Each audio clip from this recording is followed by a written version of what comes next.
You may have learned this in school. To make fire, a kind of combustion, you need fuel plus heat plus oxygen. That formula is simple, but what's happening isn't.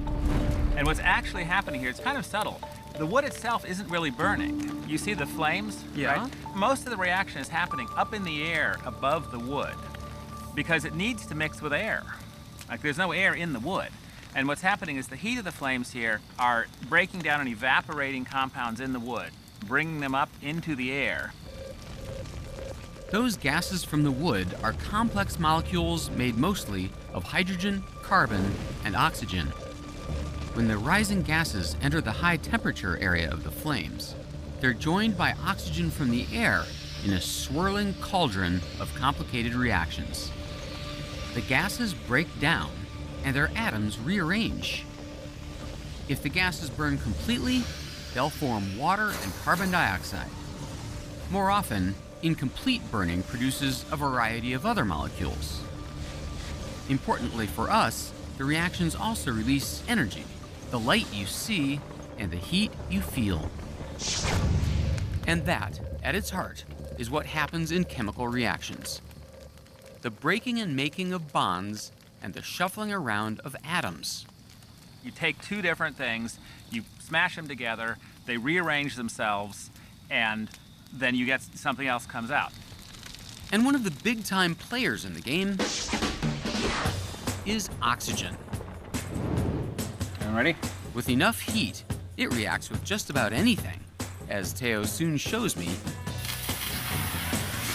This powerful cutting tool is called a thermic lance. It uses pressurized oxygen fed through a metal rod. This one's made of iron. We don't normally think of iron as something that can burn, but when lit in the flow of oxygen, it does, generating so much heat that you can cut through a brick or concrete.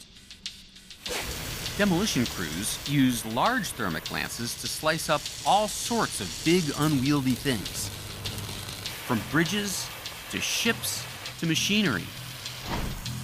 But does the rod that burns in the stream of oxygen need to be metal?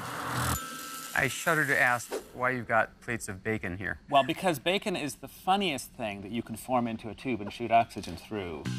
Unfortunately, actual American-style bacon doesn't hold together well enough. We need the engineering grade. This is Italian prosciutto. Teo has already baked some tubes of prosciutto. The next step is to wrap them in yet another piece to create one large hollow tube, which he hooks up to his oxygen tank. Okay, so now what can we do with this? The same thing you do with any sort of thermic lance. You cut something with it. We're going to cut steel, because why not? Oh, you're gonna cut steel with bacon? Yes, a steel baking pan. Wow. You just have to get it hot enough.